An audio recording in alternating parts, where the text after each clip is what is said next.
سورہ آل عمران آیت نمبر 64۔ آپ حضرات کے پاس پیج نمبر ہے 33۔ اعوذ باللہ من الشیطان الرجیم، بسم اللہ الرحمن الرحیم۔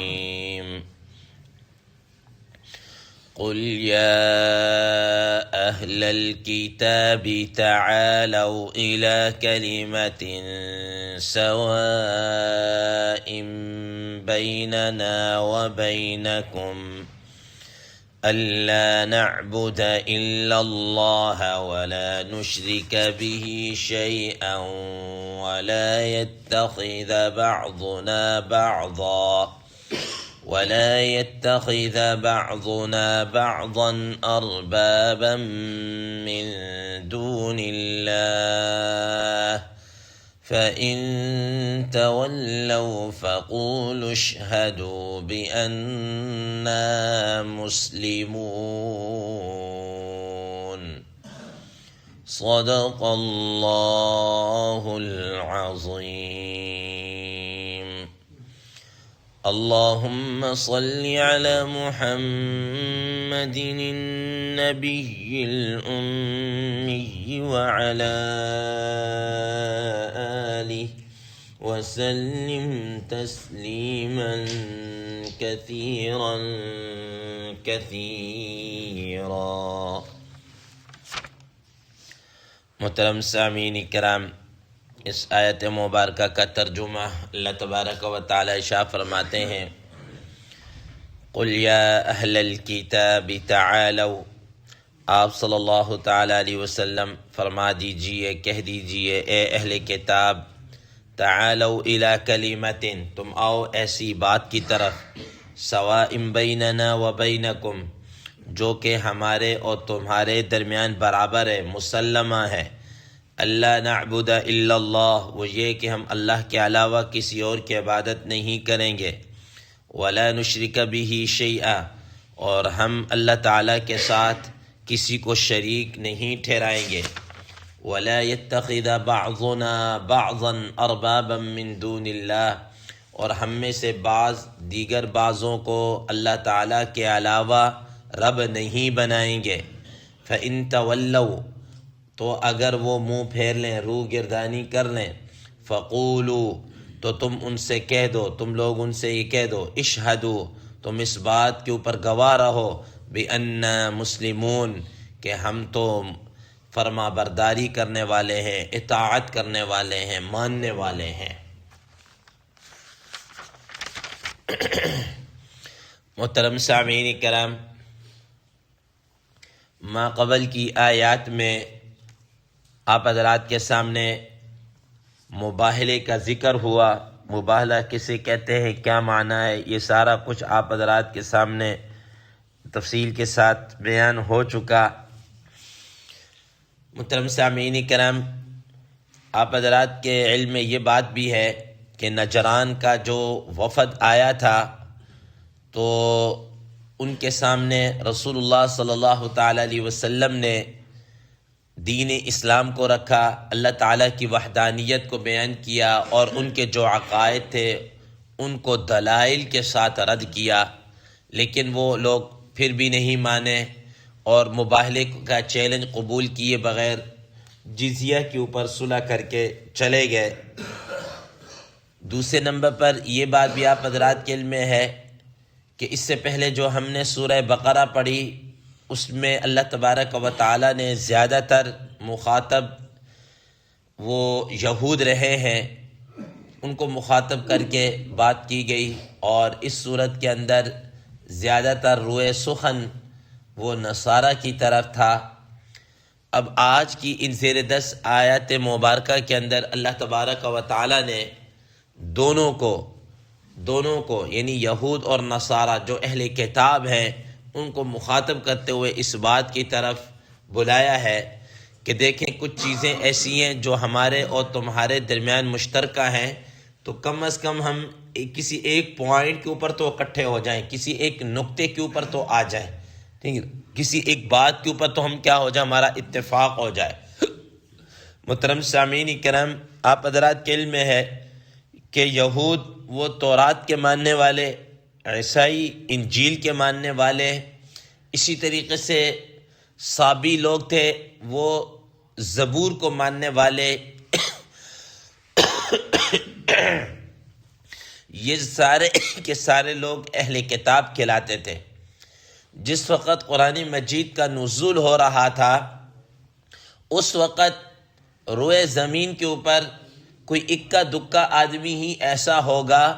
جو ملت ابراہیمی کے اوپر چل رہا ہو یا کفر اور شرک سے پرہیز کرنے والا ہو، کچھ شاید ہی اکا دکا ہی ہوتا ہوگا، ورنہ کیا اہل کتاب ہوں یا مکہ کے مشرک ہوں یا اسی طریقے سے ایران اور فارس کے یہ کیا کہتے ہیں مجوسی ہوں، یہ سارے کے سارے کوئی بت پرست، کوئی آگ پرست، کوئی کفر اور شرک کے کس طریقے سے انہوں نے بنائے ہوئے تھے۔ تو اللہ تبارک و تعالیٰ نے اس زمانے کے اندر ان سارے لوگوں کو ایک طرح سے مخاطب کرتے ہوئے یہ بات ارشاد فرمائی، قُلْ يَا أَهْلَ الْكِتَابِ تَعَالَوْا إِلَىٰ كَلِمَةٍ سَوَاءٍ بَيْنَنَا وَبَيْنَكُمْ، کہ اے اہل کتاب، اے یہود، اے نصارہ، اے صابئین، اے زبور کے ماننے والوں اور اے ملت ابراہیمی کے پیروکاروں، ٹھیک ہے نا، سارے کے سارے، تعالوا الی کلمۃ سواء بیننا وبینکم، تم ایسے آ جاؤ، ہم ایسے کلمے کے اوپر اتفاق کر لیں، ایسی بات کے اوپر ہم آ جائیں جو ہمارے اور تمہارے درمیان مسلمہ ہے، ہمارے اور تمہارے درمیان میں کیا ہے، برابر ہے۔ وہ کیا بات ہے؟ اللہ نعبد الا اللہ ولا نشرک بہ شیئا، کہ ہم اللہ تعالیٰ کی ہی عبادت کریں اور ہم اللہ تعالیٰ کے ساتھ کسی کو بھی شریک نہ ٹھہرائیں۔ محترم سامعین کرام، اللہ تبارک و تعالیٰ کی وحدانیت کا جو درس ہے یہ صرف قرآن مجید کی ہی اندر نہیں ہے، بلکہ اس سے پہلے جو اسلامی کتابیں اتری ہیں، جو آسمانی کتابیں اتری ہیں، چاہے وہ تورات کی شکل میں ہو، چاہے وہ انجیل کی شکل میں ہو، چاہے وہ زبور کی شکل میں ہو یا دیگر صحائف کی شکل میں ہو، ان سب کے اندر اس بات کا بار بار تذکرہ ہے کہ اللہ تبارک و تعالی وحدہ لا شریک ہے، اللہ تعالیٰ کے ساتھ کسی کو شریک نہیں ٹھہرانا۔ یہ کامن بات سب کے درمیان میں کیا ہے، کامن رہی ہے، مشترکہ رہی ہے۔ تو فرمایا اللہ نعبد الا اللہ، ہم اللہ تعالیٰ کے علاوہ کسی اور کی عبادت نہ کریں۔ قرآن مجید میں اللہ تبارک و تعالیٰ نے اس کو ایک اور مفہوم کے طور پر بیان کیا، ایک اور انداز سے بیان کیا ہے کہ فَاعْبُدُوا اللَّهَ مُخْلِصِينَ لَهُ الدِّينَ، کہ اللہ تعالیٰ کو خالص اسی کا ہو کہ اس کی کیا کریں، عبادت کریں، خالص اسی کی ہو کہ کیا کریں، عبادت کریں۔ اور ساتھ ہی فرما دیا وَلَا نُشْرِكَ بِهِ شَيْئًا، کہ ہم اس کے ساتھ کسی کو شریک نہیں ٹھہرائیں، کسی کو بھی شریک نہ ٹھہرائیں۔ حضرات مفسرین کرام رحم اللہ فرماتے ہیں کہ شیئن کا معنی جو ہے وہ کیا ہے کہ کسی کو کوئی بھی چیز اس کے ساتھ نہ ٹھہرائے۔ فرمایا کہ شیئن کے اندر حضرت علامہ ابن کثیر رحم اللہ فرماتے ہیں کہ نہ کسی بت کو ان کے ساتھ شریک ٹھہرائے، نہ کسی آگ کو، نہ کسی ہستی کو، نہ کسی بندے کو، نہ کسی اور ذات کو اس کے ساتھ کیا ہے، شریک ٹھہرایا جائے، ٹھیک ہے نا۔ اب عیسائیوں کا یہ عقیدہ کہ انہوں نے اقنوم ثلاثہ کا عقیدہ بنا لیا، اقنوم ثلاثہ کا کہ تین ستون مل کر یا تین چیزیں مل کر خدا ہیں، یا تین میں سے ایک ہے، یا تینوں کا ایک بنا کے ایک عجیب سا ملغوبہ انہوں نے کیا کر دیا، بنا دیا۔ فرمایا کہ یہ بھی کوئی اسلامی عقیدہ نہیں ہے، یہ آسمانی عقیدہ نہیں ہے، یہ اپنا بناوٹی عقیدہ ہے۔ اور مورخین فرماتے ہیں کہ یہ تو بہت بعد میں پولس نے آ کر ان قسم کے عقائد کو عیسائیوں کے اندر کیا کر دیے، انجیکٹ کر دیے تھے، بیچ میں اس نے ڈال دیے تھے، ٹھیک ہے نا۔ یہ تو اس پولس نے آ کر یہ عقائد کو ڈالا ہے، ورنہ آسمانی کتابوں کے اندر یہ عقیدہ ہے کہ اللہ تعالیٰ کے علاوہ کوئی اور بھی کیا ہے، شریک نہیں ہے۔ اسی طریقے سے یہودیوں نے حضرت عزیر علیہ السلام کو اللہ تعالیٰ کا بیٹا قرار دے کر اس کی الوہیت میں یا اس کی ابنیت میں شریک کر دیا، یہ بھی کیا ہے، غلط ہے۔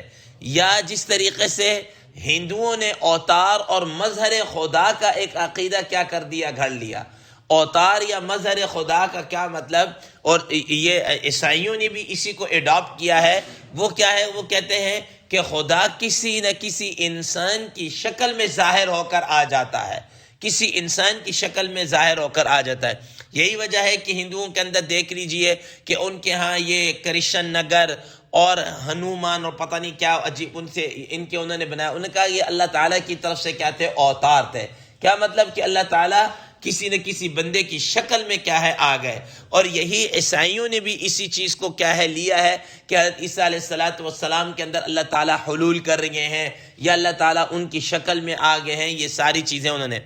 تو فرمایا کہ یہ شیئن کے اندر یہ ساری چیزیں کیا ہے آ جاتی ہیں۔ آج بھی آپ دیکھ لیجئے کہ عیسائیوں کے ہاں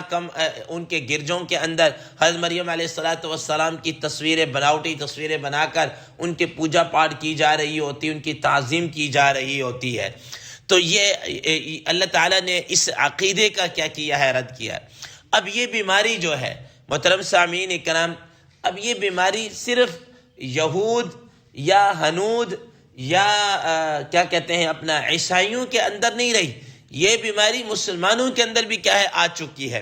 اب مسلمانوں بھی جناب اللہ بعض ہستیوں کو انہوں نے تعظیم کرنا شروع کر دی ہے۔ اب آپ دیکھ لیجئے مثال کے طور پر اب قبروں کے اوپر کیا کچھ نہیں ہو رہا، کیا سجدے نہیں کر رہے، کیا ان کو اللہ تعالیٰ جیسی عظمت نہیں دی جا رہی، خدا جیسے تعظیم نہیں کی جا رہی۔ یہ ساری کی ساری چیزیں مسلمانوں کے اندر بھی کیا ہے یہ در آئی ہیں، یہ مسلمانوں کے اندر بھی آ چکی ہیں، اور حکومت کی زیر سرپرستی جناب اعلیٰ عرس وغیرہ اور یہ ساری چیزیں